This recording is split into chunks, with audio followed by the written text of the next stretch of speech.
ਨਾ ਵੀ ਅੱਜ world creativity and innovation ਡੇ ਹੈ ਤੇ ਮੈਨੂੰ ਬਹੁਤ ਖੁਸ਼ੀ ਹੋ ਰਹੀ ਹੈ ਆਪਣੇ ਸੁਣਨ ਵਾਲਿਆਂ ਨੂੰ ਦੇਖਣ ਵਾਲਿਆਂ ਨੂੰ ਦੱਸਣ ਦੇ ਵਿੱਚ ਕਿ ਸਾਡੇ ਨਾਲ ਉਹੀ ਟੈਲੈਂਟਡ ਆਰਟਿਸਟ ਅੱਜ ਸ਼ਾਮਿਲ ਹੋ ਰਹੇ ਨੇ ਜਿਨ੍ਹਾਂ ਨੇ ਲੋਗੋ ਡਿਜ਼ਾਈਨ ਕੀਤਾ Calgary Flames South Asian celebration ਦਾ ਜਿਨੇ ਨਾ ਸਿਰਫ ਸਪੋਰਟਸ ਤੇ ਕਲਚਰ ਨੂੰ ਜੋੜਿਆ ਬਲਕਿ ਡਾਈਵਰਸਿਟੀ ਨੂੰ ਇੱਕ ਨਵੇਂ ਅੰਦਾਜ਼ ਵਿੱਚ ਸੈਲੀਬ੍ਰੇਟ ਕੀਤਾ।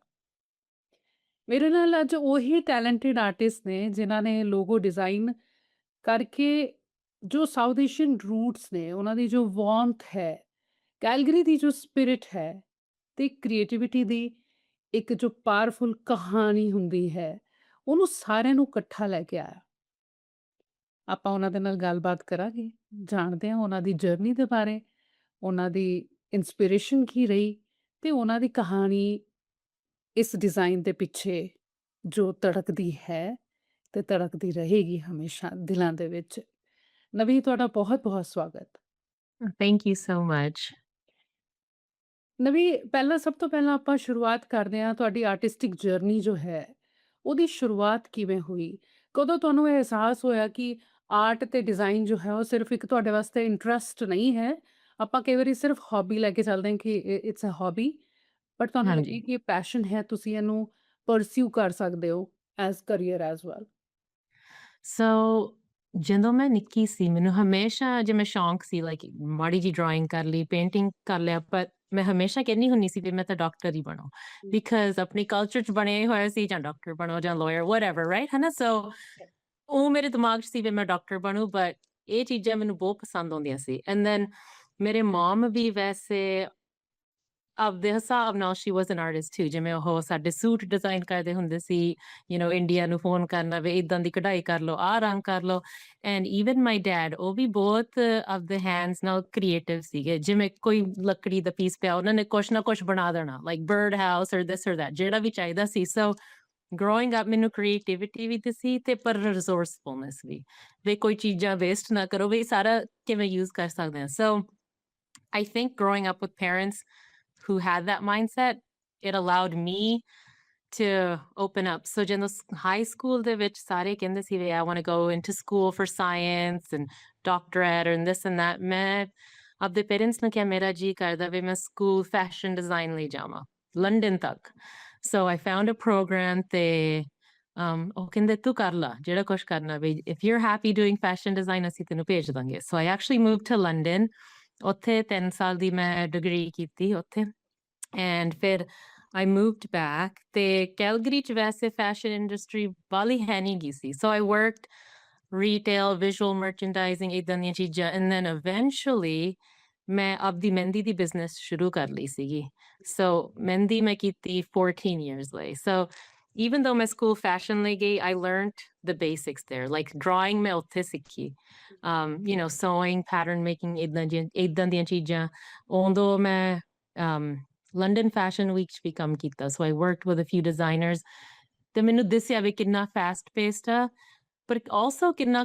cut throat ਸੀ so ਮੈਨੂੰ ਇਵੇਂ ਸੀ ਵੀ ਚੱਲ ਮੈਂ ਡਿਗਰੀ ਤਾਂ ਕਰ ਲਈ but I don't know if I want to pursue a career in fashion because it was very harsh so ਫਿਰ ਮਹਿੰਦੀ ਦਾ ਕੀਤਾ and then eventually I moved to California ਇੱਥੇ ਵੀ ਮਹਿੰਦੀ ਦਾ ਹੀ ਸ਼ੁਰੂ ਰੱਖਿਆ and I just gave it up recently 2024 'ਚ and ਹੁਣ ਮੈਨੂੰ ਹੋ ਗਏ 6 ਸਾਲ ਮੈਂ ਇੱਥੇ ਕੰਮ ਕਰਦੀ as an event designer so creative director now we work with a lot of corporate clients ਉਹਨਾਂ ਦੇ event design ਕਰਦੀ ਹਾਂ so started off as fashion ਵਿੱਚੇ ਮਹਿੰਦੀ and all of that but currently working as a creative director ਤੁਸੀਂ ਮਹਿੰਦੀ ਦਾ ਜ਼ਿਕਰ ਕੀਤਾ, fashion designing ਦਾ ਜ਼ਿਕਰ ਕੀਤਾ। ਆਫ ਕੋਰਸ ਜਦੋਂ ਆਪਾਂ ਹਾਂਜੀ ਤੁਹਾਡਾ ਪੋਰਟਫੋਲੀਓ ਦੇਖਦੇ ਹਾਂ ਤਾਂ ਬੜਾ ਡਿਸਟਿੰਕਟ ਵਿਜ਼ੂਅਲ ਸਟਾਈਲ ਹੈ। ਤੁਸੀਂ ਉਹਨੂੰ ਵੀ ਬਹੁਤ ਸੋਹਣਾ ਡਿਜ਼ਾਈਨ ਕੀਤਾ ਹੋਇਆ ਹੈ। thank you ਤੇ ਤੁਸੀਂ ਜਦੋਂ ਆਪਣੀ ਆਰਟਿਸਟਿਕ ਆਇਡੈਂਟਿਟੀ ਨੂੰ ਦੇਖਦੇ ਹੋ ਕਿਉਂਕਿ ਜਦੋਂ ਆਪਾਂ ਕ੍ਰੀਏਟਿਵ ਹੁੰਦੇ ਆ ਤਾਂ ਆਪਾਂ ਆਪਣੇ ਆਪ ਨੂੰ ਵੀ ਜਦੋਂ ਰਿਪਰੈਜ਼ੈਂਟ ਕਰਦੇ ਆ ਕਿ ਆਪਾਂ ਵੀ ਆਪਣੇ ਆਪ ਨੂੰ ਜਗ੍ਹਾ ਜਗ੍ਹਾ ਜਦੋਂ ਜਾਂਦੇ ਆ ਤਾਂ ਆਪਾਂ ਰਿਪਰੈਜ਼ੈਂਟ ਕਰਦੇ ਆ ਤੁਸੀਂ ਉਸ ਵੇਲੇ ਆਪਣੇ ਆਪ ਨੂੰ ਕਿਸ ਤਰ੍ਹਾਂ ਦੇਖਦੇ ਹੋ ਉਹ ਸਟਾਈਲ ਕਿ ਤੁਸੀਂ ਆਪਣੇ ਆਪ ਨੂੰ ਕਿਸ ਤਰ੍ਹਾਂ ਲੈ ਕੇ ਆਉਣਾ ਹੈ। I feel ਵੀ ਮੈਂ best describe ਕਰ ਸਕਦੀ ਵੀ ਮੇਰਾ style ਹੈ versatility ਹਮ, like ਮੈਨੂੰ ਐਵੇਂ ਹੁੰਦਾ ਵੀ ਡਿਫਰੈਂਟ ਚੀਜ਼ਾਂ ਟਰਾਈ ਕਰਾਂ ਲਾਈਕ ਹੁਣ ਵਿੱਚੇ ਉਹ ਮੇਰੇ ਪੋਰਟਫੋਲੀਓ ਦਾ ਫੈਸ਼ਨ ਵਾਲਾ ਸਮਾਨ ਆ ਐਂਡ ਮਿਊਰਲਸ ਪੇਂਟਿੰਗਸ ਇਦਾਂ ਦੀਆਂ ਚੀਜ਼ਾਂ ਮਹਿੰਦੀ ਜਾਂ interior design I don't think ਮੇਰੇ ਕੋਲ ਇੱਕ ਡਿਸਟਿੰਕਟ ਸਟਾਈਲ ਆ I think it's very important ਵੀ ਤੁਸੀਂ ਲਿਸਨ ਕਰੋ ਵੀ ਤੁਹਾਡਾ ਕਲਾਇੰਟ ਕੀ ਚਾਹੁੰਦਾ ਹੁਣ ਜਦੋਂ ਮੈਂ ਫਲੇਮਸ ਵਾਲਾ ਵੀ ਕੀਤਾ ਸੀ ਉਹਨਾਂ ਨੇ ਬਾਲਾ ਮੈਨੂੰ ਕੁਝ ਦੱਸਿਆ ਨਹੀਂ ਸੀਗਾ but you really have to think of the story behind the art. I think we creativity ਇੱਕ box ਚ ਨਹੀਂ ਰਹਿੰਦੀ ਆਪਾਂ ਸੋਚ ਲੈਂਦੇ ਆ ਵੀ ਇੱਕ ਬਾਕਸ ਆ ਚੱਲ ਜਿੰਨਾ ਕੁਛ ਉਹ ਚ ਆਉਂਦਾ but ਹੂੰ।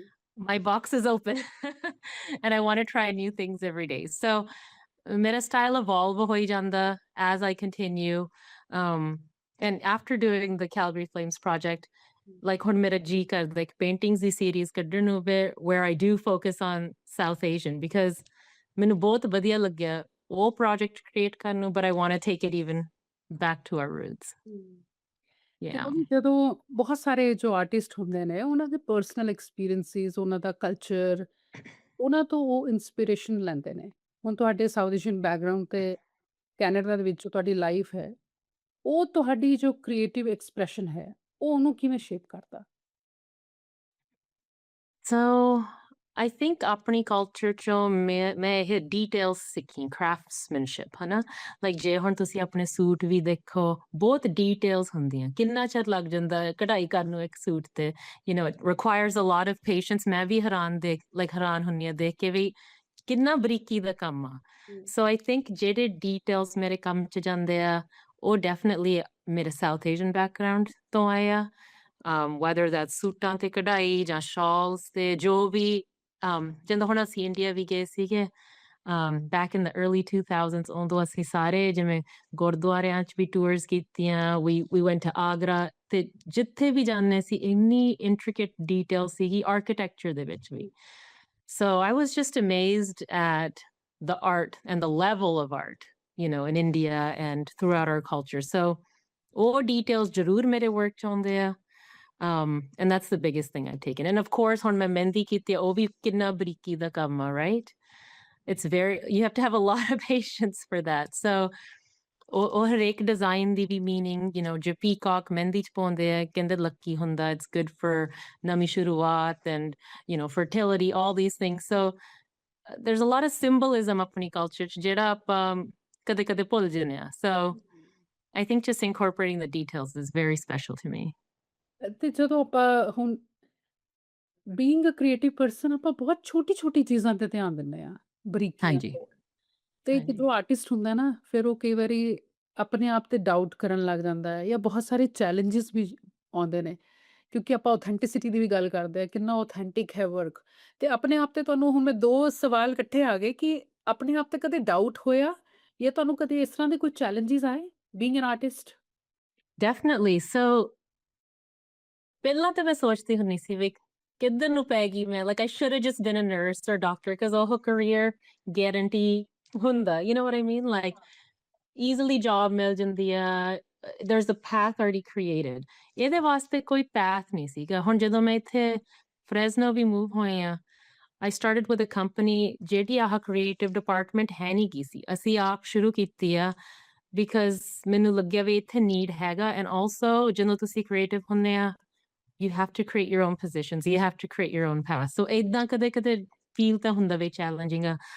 ਪਰ ਜਿਹੜਾ like ਅੰਦਰੋਂ ਕਹਿ ਦੋ ਆਵਾਜ਼ ਆਉਂਦੀ ਹੈ that creativity like ਮੈਨੂੰ ਲੱਗਦਾ ਨਹੀਂ ਸੀ ਮੈਂ ਸਕੂਲ ਜਾ ਸਕਦੀ ਸੀ to be a doctor, it's ਹਰੇਕ ਦਾ ਆਪਦੀ journey ਹੁੰਦੀ ਹੈ, God has given us all our different talents and desires. So ਫਿਰ ਮੈਂ ਏਦਾਂ ਸੋਚਦੀ ਹਾਂ ਵੀ ਜੇ ਮੈਂ ਜਿਹੜਾ ਕੰਮ ਮੇਰੇ ਅੰਦਰੋਂ like ਆਵਾਜ਼ ਆਉਂਦੀ ਹੈ ਉਹ ਕਰਾਂ ਵੀ ਨਾਲੇ ਮੈਂ ਵੀ ਖੁਸ਼ ਹੁੰਨੀ ਆ ਨਾਲੇ ਮੇਰਾ ਰੱਬ ਵੀ ਖੁਸ਼ ਹੁੰਦਾ ਵੀ ਉਹ ਟੈਲੈਂਟ ਮੈਨੂੰ ਤਾਂ ਹੀ ਦਿੱਤੀ ਹੈ to work with that ਹਨਾ ਸੋ ਚੈਲੰਜ ਤਾਂ ਜ਼ਰੂਰ ਆਉਂਦੇ ਆ ਸਮਟਾਈਮਸ ਏਦਾਂ ਲੱਗਦਾ ਵੀ ਈਜ਼ੀਅਰ ਹੋਣਾ ਸੀ ਜੇ ਕੁਝ ਮੇਨ ਸਟ੍ਰੀਮ ਕਰ ਲੈਂਦੀ but this is my journey. ਮੈਨੂੰ ਲੱਗਦਾ ਤੁਸੀਂ ਉਹ ਗੱਲ ਨਾ ਬਿਲਕੁਲ ਸਹੀ ਪ੍ਰੂਵ ਕਰਦੀ ਜਦੋਂ ਆਪਾਂ ਕਹਿੰਦੇ ਹੁੰਦੇ ਨਾ ਕਿ ਆਪਣੇ ਦਿਲ ਦੀ ਸੁਣੋ ਜੇ ਤੁਹਾਨੂੰ ਦਿਲ ਕਹਿ ਰਿਹਾ ਕਿ ਇਹ ਤੁਸੀਂ ਇਸੇ ਫੀਲਡ ਦੇ ਵਿੱਚ ਤੁਹਾਡਾ ਦਿਲ ਵੀ ਲੱਗੇਗਾ ਕਿ ਤੁਹਾਨੂੰ ਸਕਸੈਸ ਵੀ ਮਿਲੇਗੀ ਤਾਂ ਤੁਸੀਂ ਉਹੀ ਕਰੋ Yeah, ਤੁਸੀਂ ਉਹ ਪ੍ਰੂਵ ਵੀ yeah. ਯੈਸ honestly ਆਪਣੀ ਪੰਜਾਬੀ ਕਮਿਊਨਿਟੀ ਚ ਪਰ ਆਪਾਂ ਵਾਲਾ ਆਰਟਸ ਧਿਆਨ ਨਹੀਂ ਦਿੰਦੇ ਜਿਵੇਂ ਤੁਸੀਂ ਪਹਿਲਾਂ ਕਿਹਾ ਸੀ ਵੀ ਮੋਸਟਲੀ ਹੌਬੀ ਲਈ ਇਹ ਕਰਦੇ ਆ ਸੋ ਹਜੇ ਵੀ ਮੈਨੂੰ ਚੈਲੰਜਿੰਗ ਲੱਗਦਾ ਕਦੇ ਕਦੇ like how to push the envelope but ਉਹੀ ਆ you just have to stick with that inner voice ਹੂੰ। ਤੇ ਹਾਂਜੀ ਜਿਹੜੀ ਜੇ ਮੈਂ ਤੁਹਾਨੂੰ ਪੁੱਛਾਂ ਕਿ ਹੁਣ ਇਹ ਜੋ ਜਰਸੀ ਹੈ, ਹਾਂਜੀ ਅਗਰ ਇਹ ਆਪ ਬੋਲ ਸਕਦੀ because I am talking to a creative person right? Yes ਤੇ ਆਪਾਂ ਉਸ ਇਮੈਜੀਨੇਸ਼ਨ ਤੱਕ ਜਾ ਸਕਦੇ ਹਾਂ। ਜੇ ਇੱਕ ਹਾਂਜੀ ਜਰਸੀ ਆਪ ਬੋਲ ਸਕਦੀ, ਤੇ ਉਹਨੇ ਆਪਣੀ ਕਹਾਣੀ ਕਿਵੇਂ ਸੁਣਾਣੀ ਸੀ? ਸੋ ਇੱਕ ਤਾਂ ਇਹ ਬਿਗ ਚੀਜ਼ ਹੈ ਵੀ ਜਿਹੜੀ ਆਪਣੀ ਟ੍ਰੈਡੀਸ਼ਨ ਆ ਤੇ ਮਾਡਰਨ ਆਈਡੈਂਟੀਟੀ ਆ ਉਹ ਇਕੱਠੇ ਜੁੜ ਕੇ ਦੇ ਕੈਨ ਕੋਐਗਜ਼ਿਸਟ ਇਹ ਕਦੇ ਕਦੇ ਆਪਾਂ ਨੂੰ ਹੁੰਦਾ ਵੀ ਜੇ ਆਪਾਂ ਆਪਦੇ ਐਂਸੈਸਟਰਸ ਨੂੰ ਆਨਰ ਕਰੀਏ ਵੀ ਫਿਰ ਉੱਥੇ ਹੀ ਸਟਕ ਆ ਸੋ ਆਈ ਥਿੰਕ ਇਹ ਜਰਸੀ ਦਾ ਮੈਨੂੰ ਇਹ ਮੀਨਿੰਗ ਲਾਈਕ ਮੈਨੂੰ ਇਹ ਸਟੋਰੀ ਆਈ ਥਿੰਕ ਉਹ ਦੱਸੂਗੀ ਵੀ ਜਿਹੜੇ ਆਪਣੇ ਤੋਂ ਪਹਿਲਾਂ ਜਨਰੇਸ਼ਨ ਆਇਆ ਲਾਈਕ ਸਾਡੇ ਗ੍ਰੈਂਡ ਪੇਰੈਂਟਸ ਹੋ ਗਏ ਸਾਡੇ ਪੇਰੈਂਟਸ ਉਹਨਾਂ ਨੇ ਇੱਥੇ ਆ ਕੇ ਬਹੁਤ ਸੈਕਰੀਫਾਈਸ ਕੀਤਾ ਆਪਦੇ ਆਪ ਲਈ ਐਂਡ ਹੁਣ ਆਪਾਂ ਇਸ ਮੋਮੈਂਟ 'ਚ ਪਹੁੰਚੇ ਹੋਏ ਹਾਂ where we have endless opportunities Yeah. so ਆਪਾਂ ਨੂੰ ਕਦੇ ਭੁੱਲਣਾ ਨਹੀਂ ਚਾਹੀਦਾ where we came from ਉਹ ਸੈਕਰੀਫਾਈਸ ਆਪਣੇ ਪੇਰੈਂਟਸ ਨੇ ਕੀਤੇ ਆ ਉਹਨਾਂ ਨੇ ਕਦੇ ਡਿਨਰ ਤੇ ਨਹੀਂ ਗਏ ਕਦੇ ਵਕੇਸ਼ਨਸ ਤੇ ਨਹੀਂ ਗਏ ਆਪਣੇ ਖਾਤਰ so it's almost celebrating them and all their hard work but also ਜਿਹੜਾ ਕੁਛ ਉਹਨਾਂ ਨੇ ਸਾਡੀ ਜਨਰੇਸ਼ਨ ਨੂੰ ਦਿੱਤਾ it's unbelievable like sato we could never move from India to Calgary and create the life that they have inna sarfa ਉਹਨਾਂ ਨੇ ਕੀਤਾ right so ਇੱਕ ਤਾਂ I want the jersey to honor all the generations before us. The Fajiri pattern met by, I wanted it to remind everyone about their grandmas, their moms, masiyan pua jo vi ਜਿਹੜਾ ਉਹ pattern ਵਿੱਚ this ਤਾਂ ਤੁਹਾਨੂੰ ਕੋਈ memory evoke ਹੁੰਦੀ ਹੈ ਵੀ ਮੇਰੀ ਬੀਬੀ ਕੋਲ ਇਦਾਂ ਦਾ ਸ਼ਾਲ ਹੁੰਦਾ ਸੀ ਜਾਂ suit. So not only honoring the generation before us, but specifically ਜਿਹੜੀਆਂ strong women ਆਪਣੇ generation ਤੋਂ ਪਹਿਲਾਂ ਆਈਆਂ ਸੀ and they've put in a lot of hard work for me to be here ਕਦੇ ਕਦੇ ਮੈਂ ਸੋਚਦੀ ਹਾਂ ਵੀ my nani dadi pardadi all of them would probably be so proud to see ਵੀ ਇੱਥੇ ਤੱਕ ਵੀ ਕੁੜੀਆਂ ਪਹੁੰਚ ਸਕਦੀਆਂ right with what they're passionate about ਕਦੇ ਸੋਚਿਆ ਨਹੀਂ ਹੋਣਾ ਉਹਨਾਂ ਨੇ so ਤੇ yeah I ਮੈਨੂੰ ਲੱਗਦਾ ਹੈ ਕਿ ਸਾਡਾ ਵੀ ਸੁਪਨਾ ਪੂਰਾ ਹੋ ਰਿਹਾ ਹੈ ਬਿਕਾਜ਼ maybe ਕਢਾਈ yeah ਕਢਾਈ ਡਿਜ਼ਾਈਨਿੰਗ ਪ੍ਰਿੰਟਿੰਗ ਇਹ ਤਾਂ ਆਪਣਾ back home it's very common ਹਾਂਜੀ ਘਰ ਘਰ ਦੇ common ਵਿੱਚ ਆ ਆਪਾਂ ਜਿਹੜੇ ਸਾਡੇ ਗ੍ਰੈਂਡ ਪੇਰੈਂਟਸ ਸੀਗੇ ਉਹ ਕਰਦੇ ਰਹੇ ਨੇ ਤੇ ਹਾਂਜੀ ਸ਼ਾਇਦ ਉਹਨਾਂ ਨੇ ਜੋ ਸੁਪਨਾ ਕਦੇ ਦੇਖਿਆ ਹੋਏ ਤੁਹਾਡੇ ਥਰੂ ਪੂਰਾ ਹੋ ਗਿਆ Yeah, I hope so. Like ਮੈਨੂੰ ਹੁਣ ਏਦਾਂ ਵੀ ਯਾਦ ਆਵੇ ਸਾਡੇ grandma like ਪਿੱਲੋ ਕੇਸ ਤੇ ਵੀ embroidery ਕਰਦੇ ਹੁੰਦੇ ਸੀ ਸੂਟਾਂ ਦਾ ਵੀ ਸ਼ੌਂਕ ਹੁੰਦਾ ਸੀ so it's just nice ਵੀ ਉਹ ਵੀ ਵੱਡੇ ਸਟੇਜ ਤੇ ਹੁਣ honor ਹੁੰਦਾ ਆਪਣੀ culture yeah ਉਹ ਵੀ ਜਦੋਂ ਤੁਸੀਂ ਟ੍ਰੈਡੀਸ਼ਨਲ ਜੋ ਐਲੀਮੈਂਟਸ ਹੁੰਦੇ ਨੇ ਉਹਨਾਂ ਨੂੰ ਤੁਸੀਂ ਮਾਡਰਨ ਡਿਜ਼ਾਈਨ ਦੇ ਵਿੱਚ ਜਦੋਂ ਲੈ ਕੇ ਆਉਂਦੇ ਹੋ ਡਿਸਾਈਡ ਕਿਵੇਂ ਕਰਦੇ ਹੋ ਕਿ ਕਿਹੜੀ ਚੀਜ਼ ਨੂੰ ਰੱਖਣਾ ਹੈ ਪ੍ਰੀਜ਼ਰਵ ਕਰਨਾ ਹੈ ਤੇ ਕਿਹੜੀ ਚੀਜ਼ ਨੂੰ ਕੁਝ ਨਵੇਂਪਨ ਦੀ ਲੋੜ ਹੈ ਜਾਂ ਰੀਇਨਵੈਂਟ ਕਰਨਾ ਹੈ ਉਹਨੂੰ ਠੀਕ ਆ ਸੋ ਆਪਾਂ ਹੁਣ ਜਰਸੀ ਦੀ ਗੱਲ ਕਰਦੇ ਆ ਸੋ ਇੱਕ ਤਾਂ ਮੈਨੂੰ ਬਾਲਾ ਲੱਗਦਾ ਸੀ ਵੀ ਮੈਂ ਕੈਲਗਰੀ ਫਲੇਮਸ ਦਾ ਲੋਗੋ ਬਾਲਾ ਚੇਂਜ ਨਾ ਕਰਾਂ ਵੀ ਉਹਦੀ ਇੰਟੈਗ੍ਰਿਟੀ ਰੱਖਾਂ ਵੀ ਇਹਨਾਂ ਦਾ ਵੀ ਬ੍ਰਾਂਡ ਬਣਿਆ ਹੋਇਆ I didn't want to change the shape of the logo ਵੀ ਜੇ ਕੋਈ ਜਣਾ ਦੇਖੂਗਾ they can automatically tell ਵੀ ਇਹ ਕੈਲਗਰੀ ਫਲੇਮਸ ਦਾ ਲੋਗੋ ਆ ਸੋ ਮੈਨੂੰ ਐਵੇਂ ਸੀ ਵੀ ਅੰਦਰੋਂ ਉਹਦੇ ਡਿਜ਼ਾਈਨ ਉੱਠੇ ਐਂਡ ਉਹਨਾਂ ਦੇ ਕੈਲਗਰੀ ਫਲੇਮਸ ਦੀ ਸੀ ਨਾਲ ਉਹ ਫਲੋ ਹੋਵੇ ਸੋ ਤਾਂ ਹੀ ਮੈਂ ਚੂਜ਼ ਕੀਤਾ ਸੀ ਵੀ ਲੋਗੋ ਤਾਂ ਸਹੀ ਉਵੇਂ ਹੀ ਰੱਖੋ ਜਿਵੇਂ ਹੈਗਾ ਪਰ ਉਹਦੇ ਵਿੱਚ ਆਪਾਂ ਇੰਡੀਅਨ ਟੱਚ ਦਈਏ ਐਂਡ ਦੈਟਸ ਵਾਈ ਮੈਂ ਟੈਕਸਟਾਈਲ ਦੇ ਪੈਟਰਨ ਯੂਜ਼ ਕੀਤੇ ਮਹਿੰਦੀ ਦਾ ਵੀ ਮੇਰਾ ਬੈਕਗ੍ਰਾਉਂਡ ਉਹ 'ਚ ਆਇਆ ਕਲਰਸ ਵੀ ਗੂੜੇ ਚੂਜ਼ ਕੀਤੇ ਉਹਨਾਂ ਦਾ ਰੈੱਡ ਕਲਰ ਦੇ ਨਾਲ ਜਿਹੜੇ ਮੈਂ ਕਲਰ ਚੂਜ਼ ਕੀਤੇ ਆ I think it matched really well so I wanted to blend their design with ਆਪਣੀ culture so that was the reason ਵੀ ਮੈਂ ਏਦਾਂ ਚੂਜ਼ ਕੀਤਾ but it was important for me to keep the integrity of the logo. ਮੈਂ ਵੀ pressure ਸੀਗਾ ਕਿ ਮੈਂ ਇੱਕ community ਨੂੰ ਵੀ ਰਿਪਰੈਜ਼ੈਂਟ ਕਰ ਰਹੀ ਹਾਂ ਪਿੱਛੇ ਦਿਮਾਗ ਦੇ ਵਿੱਚ ਕੀ ਚੱਲ ਰਿਹਾ ਸੀ So ਮੈਨੂੰ ਬਿਲਕੁਲ ਪ੍ਰੈਸ਼ਰ ਨਹੀਂ ਫੀਲ ਹੋਇਆ ਜਾਂ ਕੋਈ ਰਿਸਪੌਂਸਿਬਿਲਿਟੀ ਐਕਚੁਅਲੀ ਮੈਨੂੰ ਏਦਾਂ ਲੱਗਿਆ ਵੀ what a cool privilege what an honor ਵੀ ਉਹਨਾਂ ਨੇ ਮੈਨੂੰ ਸਿਲੈਕਟ ਕੀਤਾ ਵੀ ਮੈਂ represent ਕਰ ਸਕਦੀ ਹਾਂ ਆਪਣੀ culture ਨੂੰ। So pressure ਤਾਂ feel ਨਹੀਂ ਹੋਇਆ। I guess ਮੈਂ ਇੰਨਾ ਡੂੰਘਾ ਸੋਚਿਆ ਨਹੀਂ ਸੀ ਵੀ ਕਿਵੇਂ receive ਹੋਊਗਾ। ਜਦੋਂ ਮੈਂ create ਕਰਦੀ ਹਾਂ, ਮੈਨੂੰ ਇੱਕ feeling ਜਿਹੀ ਆ ਜਾਂਦੀ ਹੈ ਅੰਦਰ ਵੀ okay, this is good, now send it out in the world. Like ਮੈਂ ਇੰਨਾ ਡੂੰਘਾ ਨਹੀਂ ਸੋਚਦੀ, like feeling ਤੇ ਹੀ trust ਕਰਦੀ ਹਾਂ। So ਅੰਦਰੋਂ ਮੈਨੂੰ ਠੀਕ ਲੱਗਿਆ and I just, sent it out there and the response surprised me. I do have to say, like, it was well received and I'm so grateful, but yeah, ਮੈਂ ਇੰਨਾ ਡੂੰਘਾ ਨਹੀਂ ਸੋਚਿਆ ਵੀ responsibility ਲੱਗਦੀ ਹੈ ਜਾਂ pressure. It just felt like a honor and privilege that I got to do this for our community. ਜਦੋਂ ਪਹਿਲਾ ਵਾਰੀ ਡਿਜ਼ਾਈਨ ਜਦੋਂ ਰੈਡੀ ਹੋ ਗਿਆ, ਹੁਣ ਬਹੁਤ ਵਾਰੀ ਬਹੁਤ ਸਾਰੇ ਮਿਊਜ਼ਿਕ ਕੰਪੋਜ਼ ਕਰਨ ਵਾਲੇ ਵੀ ਜੋ ਹੁੰਦੇ ਨੇ, ਉਹ ਕਹਿੰਦੇ ਨੇ ਜਦੋਂ ਆਪਾਂ ਇੱਕ ਟਿਊਨ ਤਿਆਰ ਕਰ ਲਈ, ਕਈ ਵਾਰੀ ਆਪਣੇ ਆਪ ਨੂੰ ਲੱਗਦਾ ਇੱਥੇ ਚੇਂਜ ਹੋ ਸਕਦਾ ਹੈ ਜਾਂ ਇੱਥੇ ਇਹਨੂੰ ਇਸ ਤਰ੍ਹਾਂ ਕਰ ਦਿੰਦੇ ਆ, ਇੱਥੇ ਬੀਟ ਇੱਥੇ ਤੱਕ ਚਲੀ ਜੇ ਜ਼ਿਆਦਾ ਬੈਟਰ ਹੈ। ਤੁਸੀਂ ਜਦੋਂ ਡਿਜ਼ਾਈਨ ਰੈਡੀ ਕਰ ਲਿਆ, ਹਾਊ ਡਿਡ ਯੂ ਫੀਲ ਜਦੋਂ ਫਾਈਨਲ ਹੋ ਗਿਆ ਕਿ this is it? Yeah, so color scheme, I went kind of back and forth a little bit. Like ਜਿਹੜਾ ਆਪਣੇ ਤੋਂ ਪਹਿਲਾਂ ਕੀਤਾ ਸੀ design, it was more colorful, and I think people associate South Asian culture with color. But ਹੁਣ ਉਹ ਤੋਂ ਵੀ ਮੈਂ different ਬਣਾਉਣਾ ਸੀਗਾ. And my favorite color is gold, right? So, and ਆਪਾਂ gold ਵੀ ਕਾਫੀ use ਕਰਦੇ ਹਾਂ ਆਪਣੀ culture 'ਚ. It's a way to celebrate milestones. So, ਪਹਿਲਾਂ ਤਾਂ ਜਦੋਂ ਮੈਂ iPad ਤੇ draw ਕੀਤਾ, ਸਾਰਾ ਕੁਝ black outline 'ਚ ਸੀ. And then, you sleep on it and you wake up and I just thought like, Nate, outline gold honi chahiye jarur. So I played with the colors a little bit. The ਜਦੋਂ ਮੈਂ final ਦੇਖਿਆ, it just felt right. Like ਅੰਦਰੋਂ, it just resonated. So ਮੈਂ ਕਿਹਾ ਚੱਲ ਹੁਣ let's submit it ਤੇ ਦੇਖਦੇ ਹਾਂ ਕੀ ਹੁੰਦਾ। ਹੁਣ ਤੁਹਾਨੂੰ ਰਿਸਪੌਂਸ ਬਹੁਤ ਸੋਹਣਾ ਮਿਲਿਆ, ਬਹੁਤ ਪਿਆਰ ਮਿਲਿਆ ਲੋਗੋਂ ਨੂੰ। Yes. ਤੇ ਹੁਣ ਜਦੋਂ ਕਈ ਸਾਲਾਂ ਬਾਅਦ ਜਦੋਂ ਇਹਨੂੰ ਫੇਰ ਦੇਖਿਆ ਜਾਏਗਾ, ਇਹ ਹਾਂਜੀ। ਤਾਂ ਹਿਸਟਰੀ ਦੇ ਵਿੱਚ ਚਲਾ ਗਿਆ ਕਿ ਇਹ ਲੋਗੋ ਜੋ ਹੈ ਇਹ ਨਵੀਂ ਵਿਦੇਸ਼ਾਂ ਨੇ ਉਹਨਾਂ ਨੇ ਡਿਜ਼ਾਈਨ ਕੀਤਾ। ਤੁਸੀਂ ਕੀ ਚਾਹੁੰਦੇ ਹੋ ਕਿ ਜਦੋਂ ਸਾਲਾਂ ਬਾਅਦ ਇਸ ਲੋਗੋ ਦੀ ਗੱਲ ਹੋਏ, ਇਹਨੂੰ ਫੇਰ ਦੇਖਿਆ ਜਾਏ, ਤਾਂ ਉਹ ਕੀ ਮਹਿਸੂਸ ਕਰਨ? ਮੈਂ ਇਹ ਚਾਹੁੰਦੀ ਹਾਂ ਵੀ ਆਪਣੀ culture progress ਹੋਈ ਜਾਵੇ ਏਦਾਂ ਦੇ field 'ਚ। So progression, representation, but also for people like us to feel seen. ਹੁਣ ਜਦੋਂ ਆਪਾਂ grow up ਕਰਦੇ ਸੀ, we never saw ਆਪਣੇ ਤਰ੍ਹਾਂ ਦੇ ਲੋਕ doing this kind of work, ਹਨਾ? So I want people to look at the logo and just feel seen, feel like a part of the community, feel like something bigger, that they're being represented, that we've made progress in such a big way. There's still a lot of work to do. Like ਮੈਨੂੰ ਜੇ ਮੈਂ ਤੁਹਾਨੂੰ ਸੱਚੀ ਦੱਸਾਂ, ਜਦੋਂ game ਤੇ ਅਸੀਂ ਗਏ ਸੀ, I thought they oh Punjabi music play karooge, there would be like jada tum tum, and still like NHL ਦੀਆਂ rules ਹੈਗੀਆਂ, and ਆਪਣੀ community ਨੂੰ push back ਤਾਂ ਮਿਲਦਾ ਹਜੇ। Like ਤੁਸੀਂ comments 'ਚ ਵੀ ਦੇਖ ਸਕਦੇ ਹੋ, like people were kind of like, what's the point of celebrating the South Asian culture? ਫਿਰ ਸਾਰੀਆਂ countries ਦਾ ਬਣਾਓ, or like ਵੀ ਕੀ ਇਹਦਾ ਹੈਗਾ?